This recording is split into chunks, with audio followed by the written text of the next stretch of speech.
So, of course, today we've been having the repatriation and restitution homecoming ceremony of the South African freedom fighters who passed away in Zambia and Zimbabwe. We have visuals there, of course, of the ceremony continuing after President Ramaphosa has just spoken.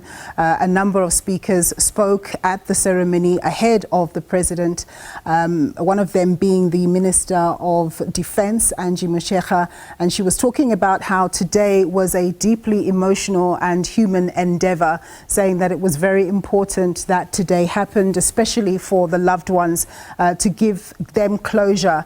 Of course, President Ramaphosa and Sports, Arts and Culture Minister Gayton McKenzie indicating that this was going to be the beginning of a series of repatriations that will take place from other countries where freedom fighters' remains lie, in other countries like Tanzania, Mozambique and so on. But in this particular instance, the 42 people whose remains have who are here today at Freedom Park come from Zimbabwe and Zambia. We have several colleagues out in the field who are covering this story, and we will be going to them at any time just to give us a brief as to what's been happening where they are. People in Kuruman whose remains unaccounted for more than a century later after being killed during the Battle of Langeberg in 1896. Re bua gape re gopole Mokgosi of Bakwena, who repelled the invasion of colonists at the Battle of Dimawe in 1852. We pay tribute to David Stearman, as well as the Khoi people who deterred the Portuguese from invading the Cape during the Battle of Salt River in 1510.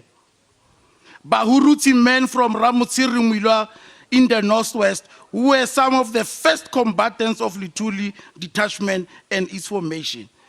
Bokhatlamela Masisi ba today, those that you see here in our leadership, ba bontshitse kgaratlo le go lwantsha bokoloniale mo nakong e fetileng.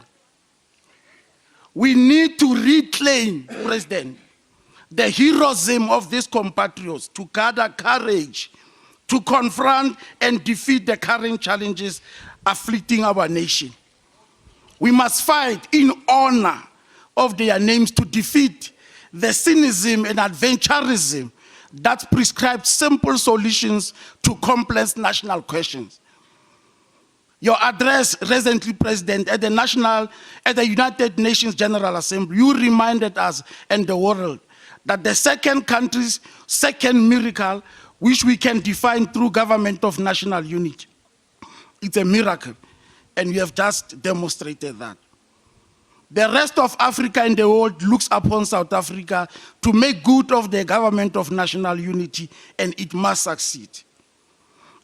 Every day of our lives, we must commit to the life and teachings of President Nelson Mandela, who has taught the world the language of forgiveness, peace, and negotiations.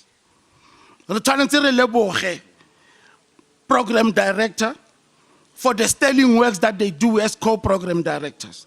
The two program directors. The families of the 42 that is here. For your strength, your resilience. We believe that you went through hardships, but your love for your country, so that you have released your children, your husbands, and therefore we believe that this is to close the chapter of the lives of our fallen heroes. We must also thank the ANC and the PAC. All right, speaking there is Lazarus Mokgosi. He's the Premier of the Northwest at the Repatriation and Restitution homecoming ceremony.